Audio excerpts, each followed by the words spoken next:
विद्यार्थियों, आप सभी का स्वागत है। मैं हूं राजकुमार शर्मा और आज जिस टॉपिक पे हम बात कर रहे हैं वो है बीएससी पार्ट सेकंड का।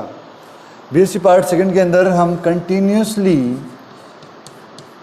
एम्ब्रियोलॉजी रीड करते आ रहे हैं, एम्ब्रियोलॉजी पढ़ते हुए आ रहे हैं और एम्ब्रियोलॉजी के अंदर हमने विशेष रूप से अभी तक एंथर के स्ट्रक्चर के बारे में बात कर लिया। एंथर के स्ट्रक्चर में हमने एंथर वॉल डेवलपमेंट पढ़ लिया है और आज हम उसी के नेक्स्ट सेगमेंट की ओर जाएंगे। इसका नाम है microsporogenesis. Microsporogenesis is the next level of anther structure. हमने जो स्ट्रक्चर देखी है, हम जिस लेवल की बात कर रहे हैं, ये हमारी वाल थी, 4 प्रकार की बनी हुई है। हम 4 को अब बार बार डिस्क्राइब नहीं करेंगे, सिर्फ वाल बना के छोड़ देंगे। और हमने एक सेंट्रल सेल बनाई थी, आई थिंक सभी को याद है, सेंट्रल लेयर बोल सकते हो, central cell. In this point we studied this central cell और सेंट्रल लेयर। ये जो केंद्रीय कोशिका है, ये लघु बीजाणु विकास में सहायता करती है। तो लघु बीजाणु कोशिका के रूप में कार्य करेगी और इसके अंदर रिपीटेटिव डिवीजन होंगे। By the help of repetitive division it produce the mass of cell which equally same in all functions physically and functionally. According to definition, it is called homogeneous tissue.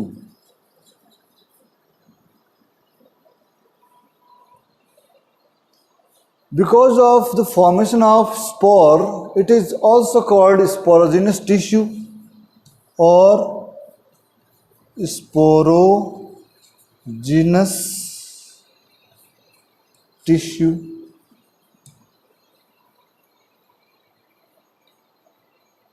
Each and every cell of this part capable in the formation of microspore.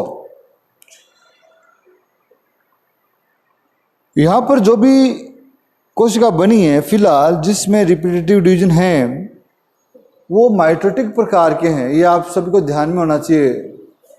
All division in repetitive manner is the type of mitotic division. समसूत्री विभाजन है यहाँ पर, समसूत्री। और finally जब ये विकास पूर्ण हो जाएगा, कंप्लीट हो जाएगा, तो each and every cell of this part participate again in the formation of microspore production. तो then each and every cell of this part undergoes meiosis and produce 4 haploid spore which is called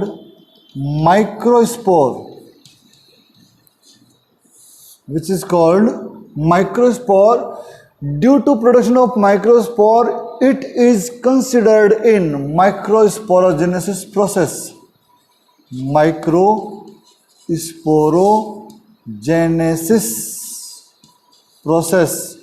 So microgenesis is a process by which a single cell of homogeneous tissue produce microspore. All the microspore are haploid structure due to meiosis. It means ये सभी गुणित हैं, haploid हैं। ये आप सभी ध्यान से देख लें, अच्छे से देख लें। लघु बीजाणु उत्तक से लघु बीजाणु की जो बनने की प्रक्रिया है उसको हमने लिखा है माइक्रोस्पोरोजेनेसिस। इट मीन्स लघु बीजाणु जनन। लघु बीजाणु जनन बेसिकली हमेशा हमें 4 सेल देता है, 4 सेल देता है, but in family Cupressaceae the most important example, star mark कर लीजिए आप। सैप्रेसी प्रोड्यूस, मैं ये सेल इसकी यहाँ शो कर देता हूँ, इसको हटा दूँ। If same process occur in Cupressaceae, then each and every cell of homogeneous tissue of secrecy produce only one microspore and rest of three are disorganized. It means only one microspore produced in separacy. तो जो question बनता है वो बड़ा important है। मैंने शायद करवाया भी रखा है, आपको याद न हो मैं थोड़ा बता दूं। ये क्वेश्चन पूछ लिया कि 100 लघु बीजाणु बनाने के लिए कितने अर्धसूत्री विभाजन की जरूरत होती है, तो कॉमन सा उत्तर है उसका कि 1 से 4 बनते हैं तो 25 से 100 बन जाएंगे। 25 mitotic division produce 100 microspore in general process in all plants. Exception है, अपवाद है। अगर साइप्रेसी में 100 लघु बीजाणु बनाने हो तो क्या करना पड़ेगा, तो वहाँ 25 से काम नहीं चलेगा, वहाँ 100 ही करने पड़ेंगे, क्योंकि एक डिवीजन जो है वो एक ही माइक्रोस्पोर बनाता है। तो ये आपको अलग से भी याद करना होगा, आप अलग से भी इसको देख सकते हैं। यहाँ पर लघु बीजाणु जनन में अर्धसूत्री विभाजन जो हो जाता है उसके बाद में कोशिका विभाजन होता है, कोशिका द्रव्य विभाजन होता है। और ये कोशिका विभाजन जो है वो 2 प्रकार का होता है। इसमें पहला जो है वो तो है उत्तरोत्तर और दूसरा है युगपत। जो ये सेल बन रही है इसमें साइटोकाइनेसिस जो होगा उसमें पहला तो होगा उत्तरोत्तर और दूसरा होगा युगपत। ये छोटे टॉपिक हैं तो मैं इसको बारे में ज़्यादा डिटेल से नहीं जाऊंगा, ज़्यादा लंबा चौड़ा इनको नहीं पढ़ूंगा। उत्तरोत्तर जो है उसमें सीधा सा है कि पहली जो सपोज दैट अगर ये कोई स्पोरोजेनस सेल है, ये वाली सेल है, तो firstly it divided by first meiotic division and produce 2 nucleus. Both nucleus are separated by cell wall and again both nucleus produce next 2. तो ये पहली वाली तो बीच में थी और फिर इसके अंदर इनके अंदर सेल वाल। तो यहाँ पर प्रत्येक डिवीजन के बाद में सेल वाल होता है, इसको बोलते हैं उत्तरोत्तर सक्सेसिव। और यहाँ पर ऐसा नहीं होता है, यहाँ पर इसके अंदर पहले 2 और फिर 4 बनेगी और फिर सेल वाल डिवीजन होगा, इसको बोलते हैं युगपत। तो हम लंबे छोटे डिस्कशन पे नहीं जाएंगे, एग्जाम पॉइंट ऑफ व्यू से कोई ज़्यादा ये इम्पोर्टेंट है भी नहीं, तो मैंने इसको ज़्यादा लंबा खींचा भी नहीं है। तो आप यहाँ पर देख सकते हैं कि इसमें किस प्रकार की प्रोसेस है उत्तरोत्तर में और युगपत में। अब हम जो इम्पोर्टेंट बात करने वाले हैं वो है माइक्रोस्पोर और पोलन टेट्राड के बारे में। ये बड़ा इम्पोर्टेंट है, बहुत सारे जो क्वेश्चन है वहाँ से आते हैं। जो ये स्ट्रक्चर है उसका ये मिटा रहा हूँ, वही दोनों ही साइप्रेसी वाला भी और ये भी।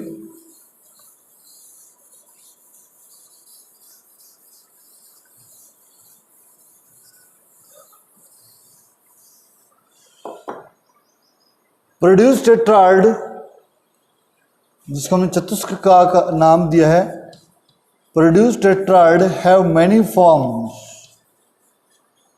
Each and every unit of this tetrad is called microspore or pollen grain. But their arrangement in different plants are very differ. On the basis of this, we categorize in the following categories. So, firstly, this tetrad categorized in first category, it is a tetrahedral. First one is tetrahedral. Tetrahedral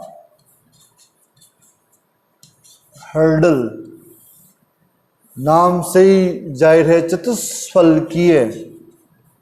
चतुष्फलकीय चतुष्फलकीय में आप देख पा रहे हो, जो चतुष्फलकीय जो संरचना है वहाँ पर आप देख पा रहे हो कि जो चारों के चारों जो स्पोर हैं वो एक चतुष्क फल यानी टेट्राहेड्रॉन के रूप में व्यवस्थित हैं। ये मोस्ट कॉमनली पाए जाते हैं। यहाँ से आपको ये जो अरेंजमेंट है कुछ इस प्रकार का दिखता है। डायग्रामेटिक रिप्रेजेंटेशन अगर हम करें तो कुछ इस प्रकार का आपको देखने को मिलेगा, कुछ ऐसा। तो 3 तो आपको आपकी ओर देखते हुए रेंग मिलेंगे और एक जो है वो पीछे की ओर होगा। इसको बोलते हैं चतुष्फलकीय आकृति। उसके बाद में बात करते हैं नंबर 2, समद्विपार्श्वीय isobilateral. Second is isobilateral. Isobilateral समद्विपार्श्वीय जिसको कहते हैं, समद्विपार्श्वीय। डायग्रामेटिकली अगर देखेंगे तो चारों के चारों हमें एक ही ओर दिखेंगे। It is a isobilateral condition. Third जो टाइप है वो है क्रॉस्ड या डेकुसेट जिसको बोले हैं वो डेकुसेट, और थर्ड डेकुसेट और क्रॉस्ड भी बोल सकते हो आप इसको, क्रॉसित इस प्रकार का है ये डेकुसेट टाइप का। इसका डायग्रामेटिक रिप्रेजेंटेशन अगर हम देखें तो क्लियरली ये 3 हमें इस प्रकार से देखने को मिलेंगे, इनमें 2 तो इस प्रकार से, एक ऐसा है। यह है थर्ड टाइप, तीसरे प्रकार का। चौथे प्रकार की अगर हम बात करें, जो फोर्थ टाइप है डी टाइप जिसको हम बोलेंगे, वह है T shaped. Fourth type T shaped. तो टी की जैसी आकृति बनती है, तो 2 तो आपको यहाँ दिखेंगे, एक आपको यहाँ दिखेगा, एक आपको यहाँ दिखेगा। इनको मिला दें बस।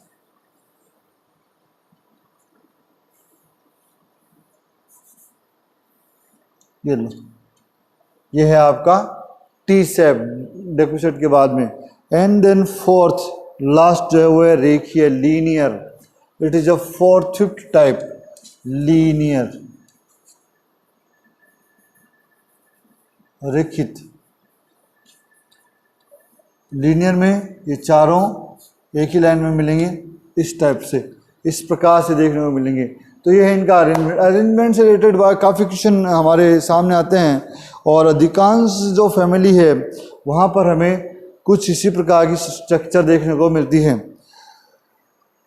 हम कुछ और 1-2 पॉइंट स्पेसिफिक देखें, जैसे कि कैलोट्रोपिस की जो फैमिली है, कैलोट्रोपिस प्रोसेरा है, वहाँ अगर हम देखें तो एक स्पेसिफिक टाइप है, तो उसको भी हम समझ लेते हैं। और मैंने वो आपको प्रैक्टिकल में भी करवा रखा है भाई। यहाँ पर कुछ अरेंजमेंट इस टाइप का है।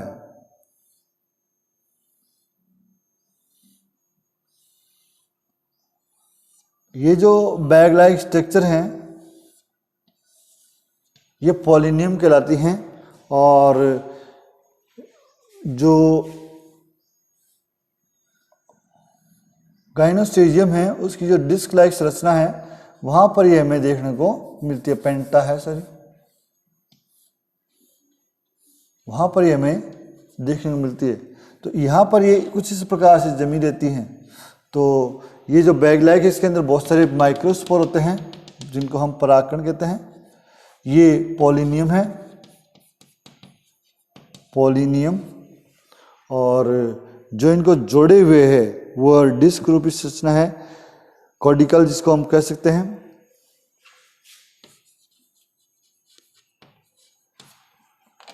तो ये भी एक स्पेसिफिक टाइप, स्पेसिफिक कैटेगरी हम बोल सकते हैं कि ये कई जगह पर हमें देखने को मिलते हैं। इस प्रकार के जो पोलन ग्रेन होते हैं उन्हें हम कंपाउंड पोलन ग्रेन कहेंगे, कंपाउंड कैटेगरी के हैं। ऐसे उदाहरण आपको एरिकेसी और एम्फीट्रेसी में मिलेंगे, जो संयुक्त उदाहरणों का एक विशेष एग्जाम्पल है। जहाँ तक हम बात करें एलोमेंड्रा का, एलोमेंड्रा में क्या होता है, एलोमेंड्रा एक बहुत ही इम्पोर्टेंट एग्जाम्पल है जहाँ पर ये परागकण आपस में इस प्रकार से कनेक्टेड होते हैं। एलोमेंड्रा में आपस में कनेक्टेड हैं, बहुत ही कॉम्पैक्ट होते हैं।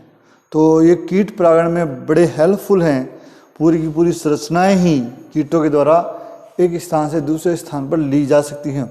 प्रैक्टिकल में हम ये करवाते हैं तो आपको शायद ध्यान भी होगा, इस बार करवाया नहीं कराया पता नहीं, लेकिन हर बार ये पॉलिनियम और ये एलिमेंट्रा का जो एग्जाम्पल है हम आइसोलेट करते हैं। तो ये होगी माइक्रोस्पोरोजेनेसिस से रिलेटेड सभी थ्योरीज कंप्लीट। आई थिंक इसमें आपको दिक्कत नहीं होगी। अगर आपको इससे भी ज़्यादा और कोई जानकारी चाहिए तो आप मेरे से क्वेश्चन कर सकते हैं, पुटअप कर सकते हैं, ग्रुप में डाल सकते हैं। आज के वीडियो में हम इतना ही।